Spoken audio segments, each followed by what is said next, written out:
Aloha, hey, it's Julie Ziemelis, 365 Hawaii with Real Broker, and today I'm with my special guest, Travis Green with Guild Mortgage, as we talk about what your lender needs to get you a mortgage in Hawaii. And I'm bringing this up because we've had a couple incidences recently where even I was a bit perplexed on things like how do you get your Social Security benefits set up so you can give them to your lenders. So I pulled in Travis, who's going to set you guys up for success. So let's talk about overall what people need to get a loan, and then we'll kind of dive into some situations where you're thinking, hey, this is what retired people need. There's people, who are moving here. So okay, great. Yeah. So, when we are qualifying somebody for a loan, the main things that we need to understand are we need to establish what do you have the capacity to repay a loan, right? That's the basics. And so first we're going to ask you, how much money do you make? How much money do you have coming in, whether it's through employment, self-employment, retirement, pension, trust fund, whatever. And so we are going to ask you about that for the loan application.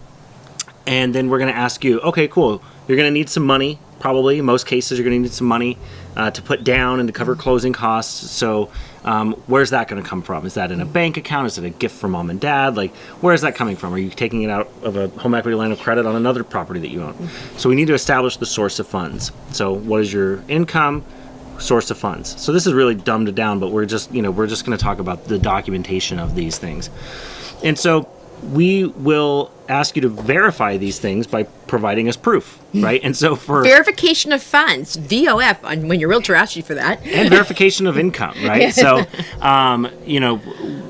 we can't just take in most cases, we can't just take your word for it.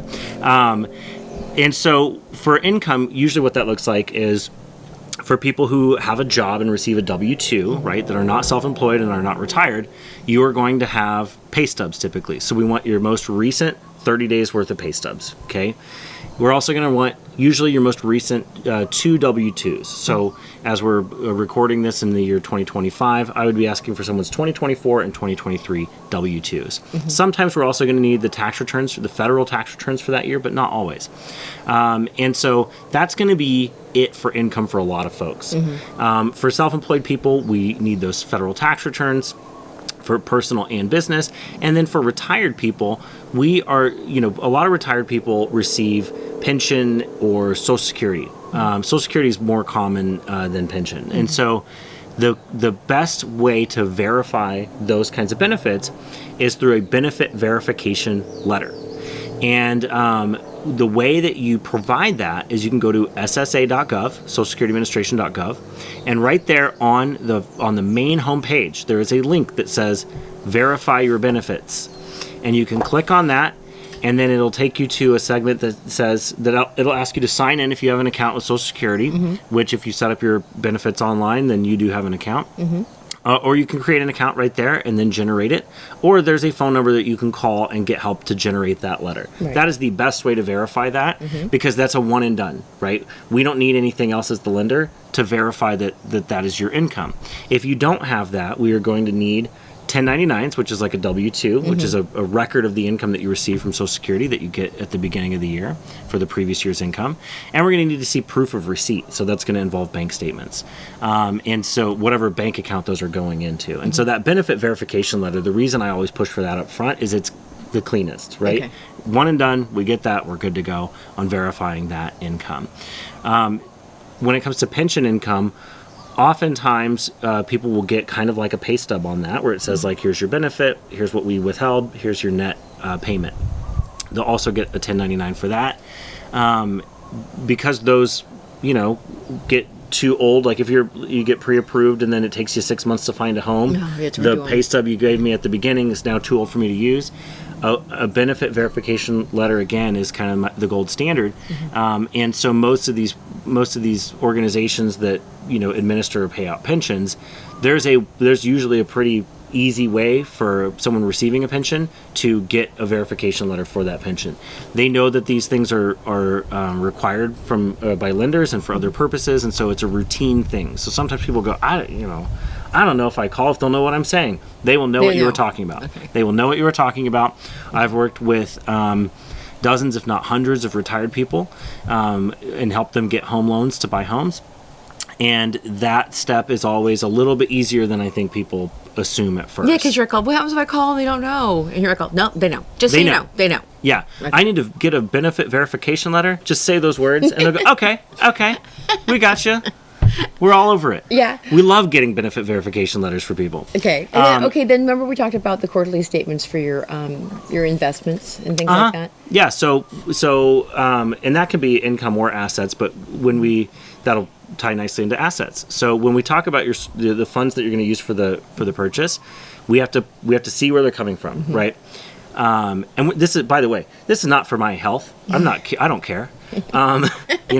This is because Fannie Mae and Freddie Mac, which are quasi-governmental entities, whose policies are set by political appointees, and that includes underwriting guidelines. They tell us what we have to get, right? They tell us what we have to get, and so if your lender's asking for it, it's not negotiable. We're not just poking around, right? I don't know. So people get sensitive. Yeah. So give them the information. Yeah. On time. Yeah.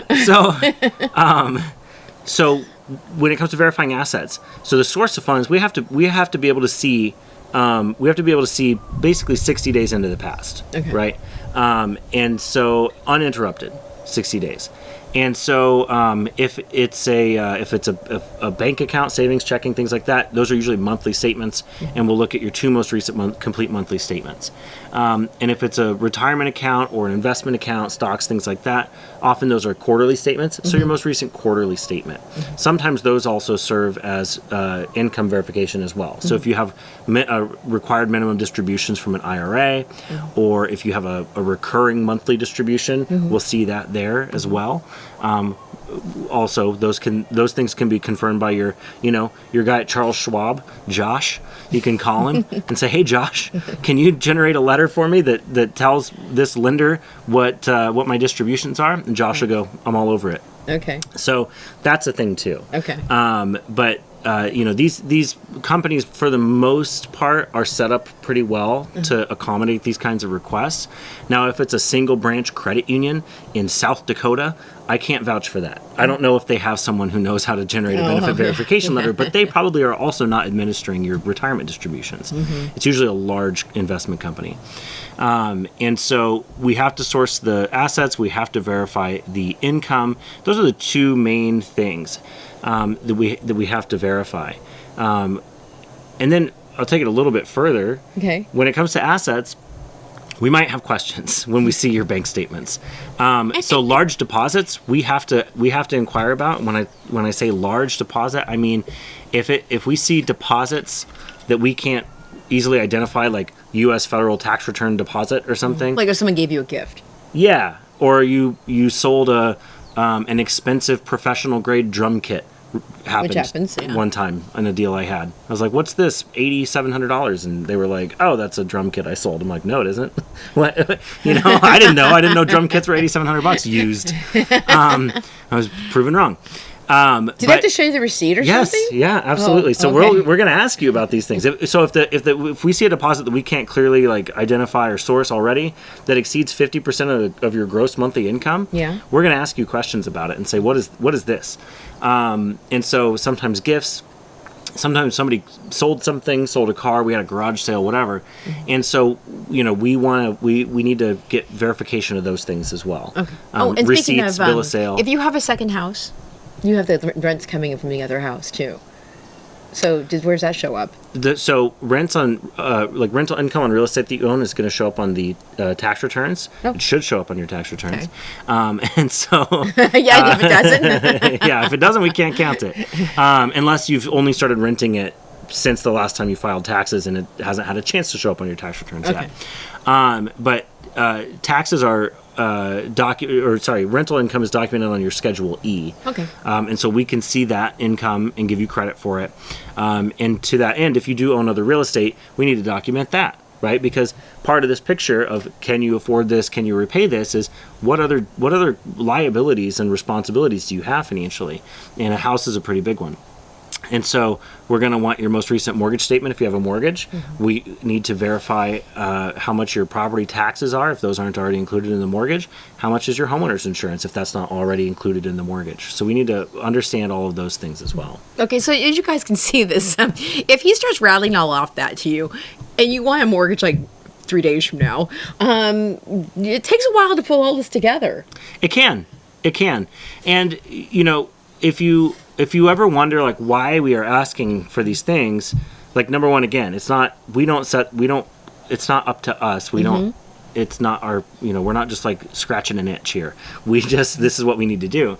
And if you think of it in terms of like, if someone were to pick up your loan file 3 years from now that has never heard of you or me or any of this, and just tries to reassemble it from what we gathered from you, could they come to the conclusion that you were qualified for this loan, right? Was enough of this put together, right? Could they piece this So back in the together? future, if anything happens where you default on your loan... Well, it's just, these things get audited, right, to make sure that the lenders are doing what we're responsible for. Yes, unlike 2008. Yeah, exactly. And so a lot of this is because of that, right?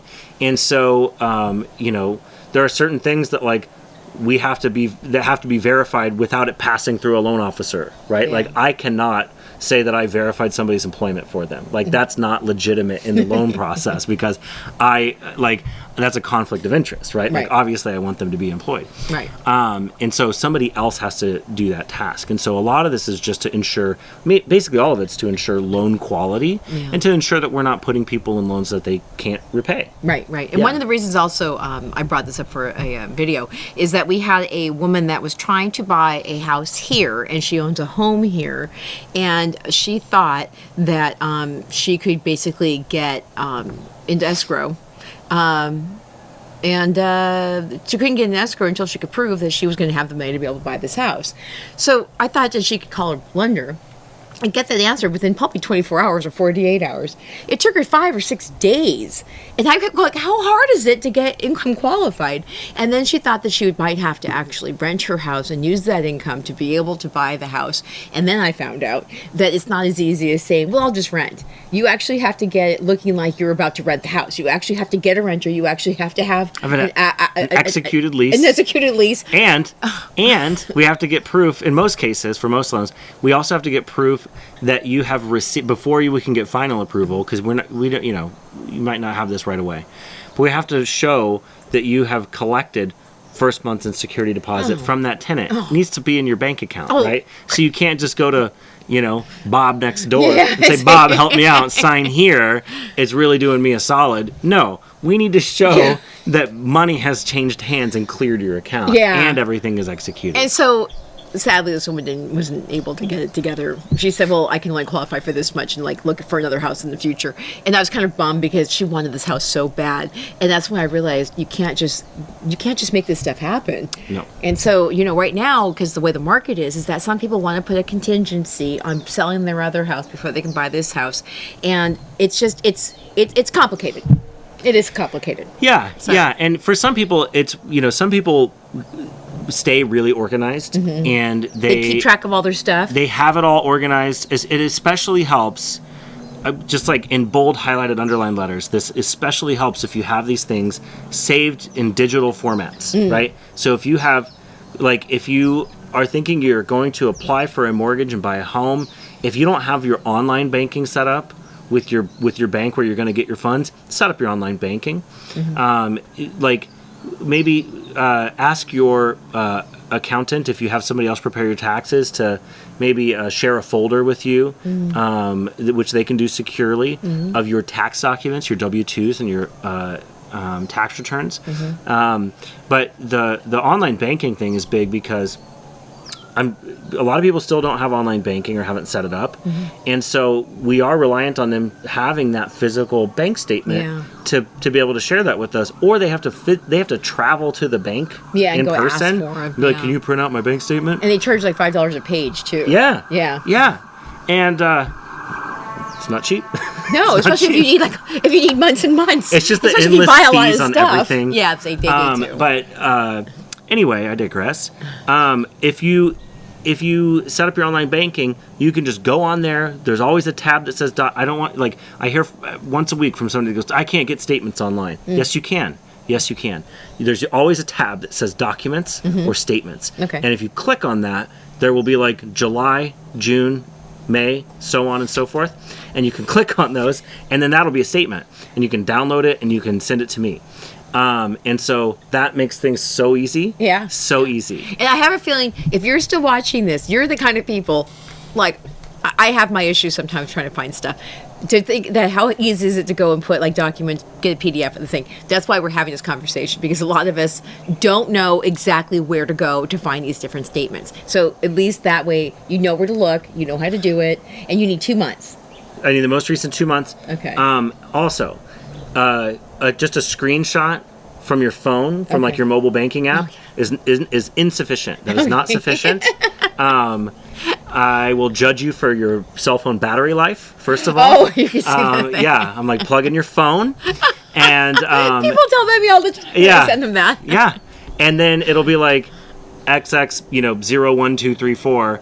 And that's the only account information. And then it just says current balance. And I can tell maybe that looks like Chase Bank. I don't know. So that's not enough, right? Like that's just not enough. And so typically from your phone too, depending on the bank or the credit union, there's like a tab where you can go to documents or statements, and you can usually generate one like that, and maybe have it populate in your pictures. You're in your you know how these banking apps have like a message box, and you'll get a new message alert, and you click on it, and it's like, we're your bank, and you're like, what's that for? They'll send you secure messages through the app.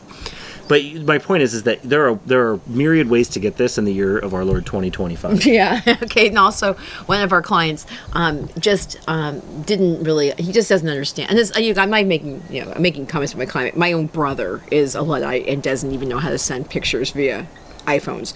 So Travis was like, because we were on time difference too, we needed to get it quick. He said, just take a picture of the bank statement, and you can get texted to you. Yeah. Okay. Totally. So there's another way to do it too. Yeah. So you can take pictures of things. That's not preferred because it'll come across as an individual JPEG for every single image, every page, and then I have to sort those and then combine them into a different format and then label it, which is fine. I will do that. That is part of the job. Like I'm not, this isn't a volunteer thing. Like I will do it. Yeah. But also, most phones now, if it's an iPhone or an Android, will generally native to the phone. You don't have to download anything. Yeah. You can generally convert things to a PDF right there. Really? Yeah. Yep. In the Notes app on an iPhone, if you capture a document, you can hit scan, and it'll just capture it as a PDF. And that's right there, it's a PDF. And it'll save it to your files. You can text or email that. You can upload it. Okay, I want you guys to try this out before you actually have to get the loan, because this stuff is like, usually, tell me if I'm wrong, it's time sensitive. Yep. You can't be waiting 4 or 5 days to get back to you, and then another 3 or 4 days you figure you're just going to FedEx the files when you need to actually get them in electronically to you quicker.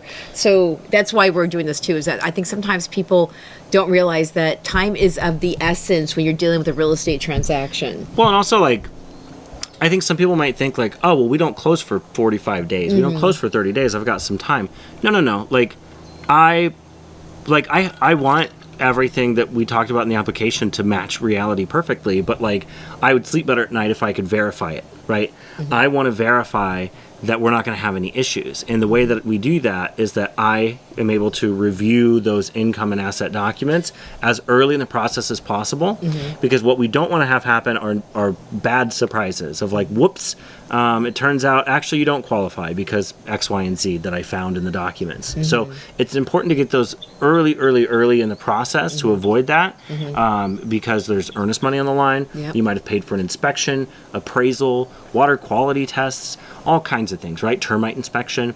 There are things that aren't even your down payment or closing costs that might be out of your pocket. That you don't want to be on the hook. You don't want to be on the hook for that money if you don't need to be. Right. Another thing too that has come up recently is the master insurance policy. And so sometimes I dealt with Travis on one. Well, I was dealing with a client with one, and I tried to get him to use Travis instead. Is his bank didn't like what the ratio was on that, but he had waited so long to get to that point that he was 10 days out of closing escrow, and then all of a sudden he had to go find a different lender. And then you start going, because I was the selling agent, I'm like, oh, what the? And so I have found lately, because the way life is going, that the agents from the home you're trying to buy will now call the lender that you're using to make sure that you have it together so they can trust the fact that you're going to close this escrow on time. Yeah, we need the master insurance so we can get that reviewed. Usually among many other documents as well, but just in general, you have to look like you're getting it together. Because if I call somebody who's now 2 weeks into an escrow process and say, how's it going? Well, we haven't received any documentation yet. That's going to make me feel really not happy as a listing agent. Yep. So Yep. You want to avoid that. Yeah. You definitely want to avoid that. So you want to look good for somebody who's going to call to see how things are going on the transaction, which I don't know. And maybe it's just, I'm just seeing it more now. Maybe that's just, it's gotten more prevalent just because things are just a little bit, before it was like the houses were selling like this and everything was just happening. Now, I don't know. It just seems that maybe things are a little, I don't know, shakier. I don't know. Yeah. I think people's attitudes feel a little bit looser because they know that I think the general public understands that like inventory is increasing and we're not in like the crazy multiple bid days in most cases that we were in 2020 to 2022. And so I think that maybe people feel a little more kind of lackadaisical about some of it. Not everyone, but I think some people. And so I think it is important to remember that like these are contracts. This is real money. Ideally, you're getting all this stuff to me before writing an offer. That's the best case, right? Like we love that because I'll go ahead and take that loan and I will deliver it to my actual underwriting department and I will get you actually approved before you even write an offer. And there you go. And then you could pass it on to the people on the other side saying, look, I'm already pre-qualified for this. Like pre-approved, ready to go. Not even pre-approved. I already have my conditional loan approval pending appraisal and title policy, right? Go. Like I went the extra step and I already have a loan approval.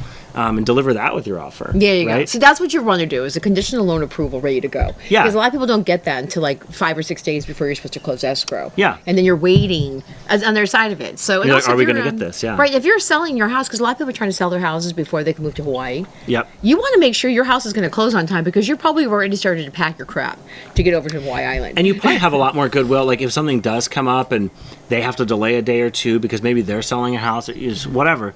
Maybe something comes up and like, it relies on that goodwill of the seller. Well, if the person has really been on top of it and ahead of schedule and like that their loan is sorted and like nothing, no wrinkles to iron out, you'll probably be a little more easygoing about, okay, cool, you guys need a couple more days because you're whatever, your flight got canceled or you got sick and you can't travel and you blah, blah, blah, fine. You don't want to be in a situation where they're like, well, this is the first we've heard from you. Too bad, get out. Yeah, exactly. Yeah. So, any other tips that you can, now that you're, I was just talking to Travis about what's happening with the rates right now. It's like 6.6 right now. And he's going to be doing another update for us, a mortgage update at the next week, I think. And we're going to be talking about the island-wide mortgage update. And you can talk about actual what's happening in the market right now. But you did say that you see mortgage applications kind of moving up. Right? Yeah, I mean, for me, I think like nationwide, there was a big surge with the recent drop in rates, and when we say drop in rates, we're talking about like you just said, like to the mid sixes, because the weak jobs numbers, and so there's been a big surge in mortgage applications across the country. Especially, what's impressive is like purchase applications, for me at least, are up. I have had some refinance activity recently, but mostly it's just been increased purchase applications, and that's people I've never spoken to before and talking to for the first time right now, and people who maybe have been on the fence or maybe kind of in that pre-qualified, pre-approved space for several months or maybe a year, saying, okay, maybe now's the time. Yeah. So it's the first time since we've seen kind of inventory at the levels that we're at now, and rates have that large of a move lower. And so I think it spurred a lot of people to go, okay, maybe this is it. Maybe we should move. Maybe we should act. So knowing that, you guys, that's called real-time data, that if you're still thinking about, maybe I'll wait or not, I think a lot of people are starting to come into the market in the fall. But if you're even thinking of buying, now is the time to get pre-qualified or pre-approved, all the good stuff. So if you are looking for a local lender, which I think Eric and I talked about this so many times, somebody on this island who understands what's happening here in this market. Travis is awesome.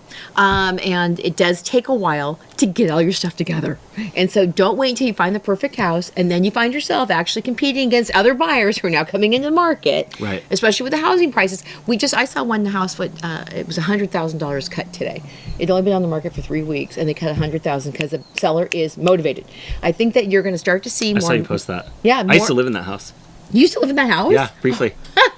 When we first moved here. Oh, how funny, because this house he was talking about, my boss actually used to own it back when I moved here in 2005. Landlady, Nancy. Yeah. So, and then I saw somebody else, a house was on preview today, and it was going on, it was a 3-bedroom, 2-bath on for less than $900,000. And so people want to move houses. Yep. So this is the time to get in market. So if I will drop your information below, if you guys, obviously he's a pro, and if you guys are thinking about buying, also join us on a Zoom call. We can start talking to you about what you're looking for, and we can get you on a listing alert, and we can let you know about these different deals that are coming on the market. So thank you very much. We appreciate your awesome advice all the time, and you guys subscribe to the channel if you haven't done so already, and join the Ohana at 365hawaiire.com, and we'll see you guys on the next time. Aloha.